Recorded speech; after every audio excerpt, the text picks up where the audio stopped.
கழக இணை ஒருங்கிணைப்பாளர் எடப்பாடியார் அவர்களை திருவள்ளூர் மாவட்ட விவசாய பெருமக்கள்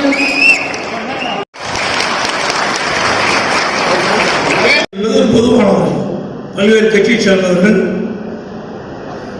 அனைவருமே வந்திருப்பேன் என்று கருதுகின்றேன். ஆகவே நான் அரசியல் சார்ந்து பேசவில்லை, உண்மை நிலையை நான் எடுத்துச் சொல்வது என்னுடைய கடமை.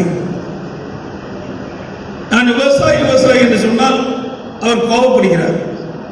பல்வேறு கூட்டங்களிலே அவர் பேசுகின்ற பொழுது ரவுடி தான் தன்னை ரவுடி என்று அறிமுகப்படுத்திக் கொள்வார்.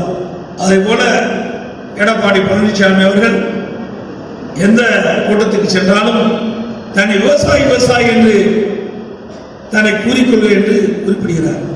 ரவுடியும் விவசாயம் ஒன்னா சொல்லுங்க. ரவுடிங்கிறது அது வேற, விவசாயிங்கிறது வேற. அப்படி ஒரு கீழ்த்தரமாக ஒரு எண்ணம், எதை ஊமை வச்சு பேசுறது கூட ஒரு தலைவருக்கு தெரியாத தலைவர் திராவிட முன்னேற்ற கழகத்தில் திரு ஸ்டாலின் தான். விவசாயிகள் எந்த அளவுக்கு உயர்ந்தவர், பண்பாளர்கள், உழைப்பாளிகள், தன்னலமற்று சேவை செய்கின்றனர். அப்படிப்பட்டவர்கள் தான் விவசாயிகள். அந்த விவசாயிகளை ரவுடியோடு ஒப்பிட்டு பேசுவது அது மட்டுமல்ல, இன்றைய தினம் அங்கே சங்கரன் கோயிலே பேசியிருக்கிறார்.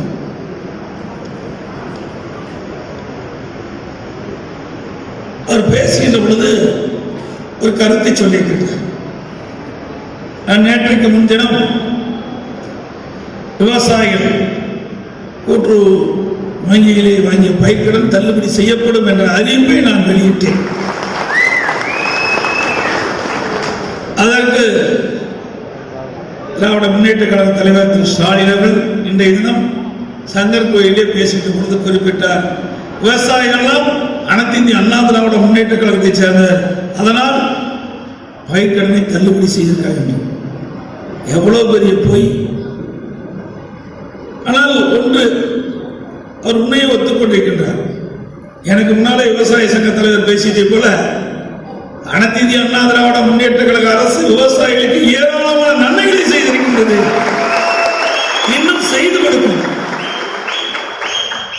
அதனால் அவரே பார்த்து பார்த்தா கொடுக்கிறோம், இது அண்ணா திமுக, இது திமுக, இது காங்கிரஸ், இது கம்யூனிஸ்ட் அப்படின்னா பார்த்து கடன் கொடுக்கிறோம் இல்லையா?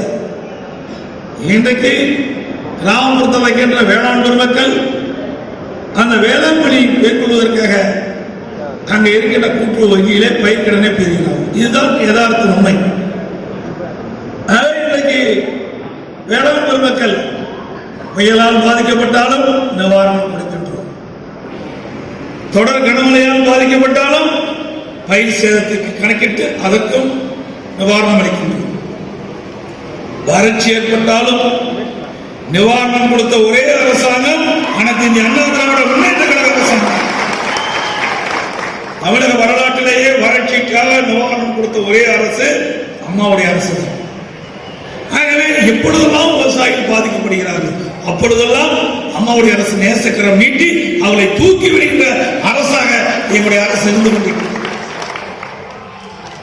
திரு ஸ்டாலின் அவர்களே, உங்களைப் போல என்னுடைய அரசு அல்ல.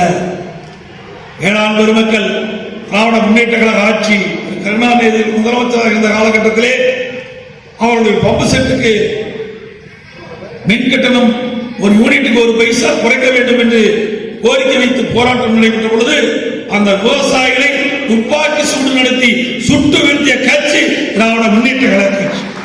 அந்த விவசாயிகள் எப்பொழுதும் மறக்க மாட்டார்கள். அந்த இறந்த துப்பாக்கி சூட்டில் இருந்த அந்த குடும்பத்திற்கும் உதவி செய்வார். இதை புரட்சி தலைவி அம்மா அவர்கள் ஒவ்வொரு குடும்பத்துக்கும் 5 லட்சம் ரூபாய் கொடுத்தார். அதேபோல